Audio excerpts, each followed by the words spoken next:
Hi, my name is Guy Wallace, and in this Pact video short, we're going to discuss the design team and the design team meeting process of MCD, Modular Curriculum Development and Acquisition, the ADDIE-like level of the Pact processes for training and development. Pact is an acronym. It stands for Performance-Based, Accelerated, Customer and Stakeholder-Driven Training and Development of Any Blend. There are 9 steps of an MCD design team meeting. We would first review the analysis data to make sure everybody is refreshed and reminded of what they produced. The design team members ideally are a subset of the analysis team or are the entire analysis team brought forward into the project in order to take the analysis data and to construct the design. The second step is to establish the event and its initial lesson structure. The third step is to sort the performance data, followed by sorting the existing training assessment data, the training content or instructional content or informational content that was assessed for its potential reuse in this design. It was either assessed to be used as is, after modification, or not at all. But it might provide some sort of a framework that could be utilized even though the content itself might not.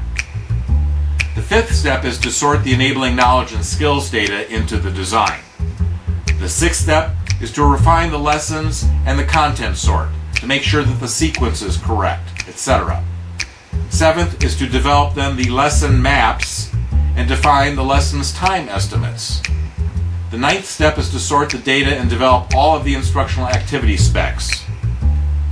In the Pact processes, my traditional approach has been to do the activity specs, what we call embellish the spec, after the design team meeting. The designers, in conjunction with the master performers and other subject matter experts on the design team, have framed the design to the instructional activity spec. It has been my view that it's not a worthy time expenditure for the master performers and subject matter experts to work at this level of the design. I've always felt that the instructional designers, if they've been paying attention through the design meeting, are fully armed and aware of the needs and how to then construct the instruction at this level of design. However, your approach might vary. We typically start off with the event map of lessons, just like the map of the United States is a map of the states, but we start off with a blank slate and to discuss what we're going to do with the design team, how we're going to go through those 9 steps. We review those 9 steps with them, and then we start with an initial lesson structure. Here's one in this graphic. We identify what's going to be in the open and the close, and this is used for the initial lesson structuring for sorting and sequencing the analysis data. You'll notice that I put 3 rows of empty boxes in the middle there. That's equivalent to the curriculum architecture design approach of a beginning, middle, and end of the training and development path. There's a beginning and middle and end of an event. And so we're going to sort the data into those things that would go more towards the beginning or more towards the middle or more towards the end. And then once we step back and take a look at this, we'll resort and resequence as appropriate. As appropriate in the views of the master performers and subject matter experts who have been assembled in the design team, not based on how the instructional designers think it should go. When we sort the performance data then into this structure, we're going to sort first the performance data, then the existing training assessment data, and then all of the enabling knowledge and skills. Again, all of this came out of the prior phase, the analysis phase. We take that data and we sort it roughly into the beginning, middle, and end of the event map. This is an example modified from a project in my past. You'll notice that the open and close are there in the blue ovals, and that there are 2 lessons that precede the actual open of this course. This event was a face-to-face instructor-led training deployment, but yet it had prerequisites before people showed up to attend this. That's what those 2 lessons were all about. After sorting all of the analysis data, we can begin to refine the lesson and the content sort, resorting, resequencing, naming things, developing the lesson maps that go with this. Once we've gotten into the lesson map level, we can begin to estimate the instructional activities time and roll that up into defining the lesson's total time as an estimate, typically estimated at plus or minus 25%, because it is a scientific, educated guess at that point. So we begin to sort the data into the columns of information, demonstration, and application. However, there are 2 types of lessons. Those lessons that are primarily performance-oriented, which would include some of the enabling knowledge and skills. And there could be lessons that are purely enabling knowledge and skills that will lead later on to enabling performance, learning how to perform. So there are 2 types here. But I would start always with articulating the learning objectives, which are at the top of the page, and then going down to the bottom right-hand column in the application column and articulating what is the application that would prove to us that the learners have mastered the learning objectives.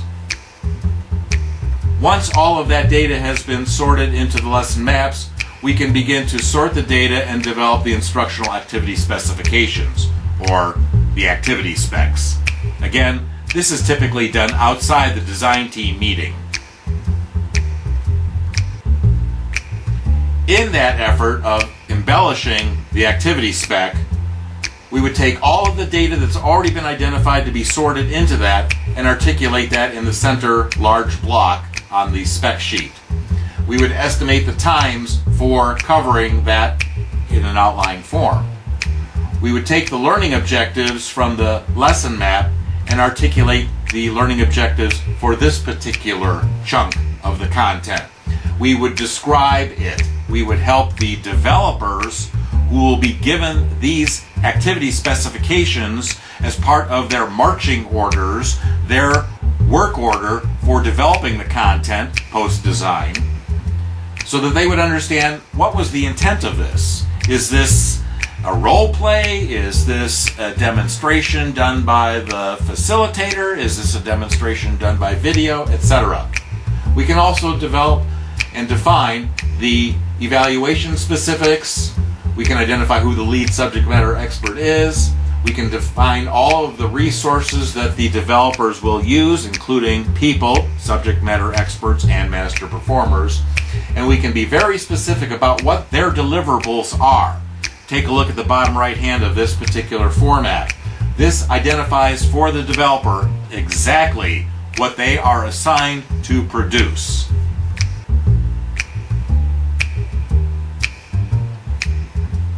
The 9 steps provide structure and guidance to the design team and the design effort. Yes, it's possible to change these around a bit, but I found great success in sticking with this particular approach, this particular process. Starting with the performance data, anchoring the event by performance, and then identifying where all of the existing content might go and where all the other knowledge and skills might go that aren't covered by the existing content.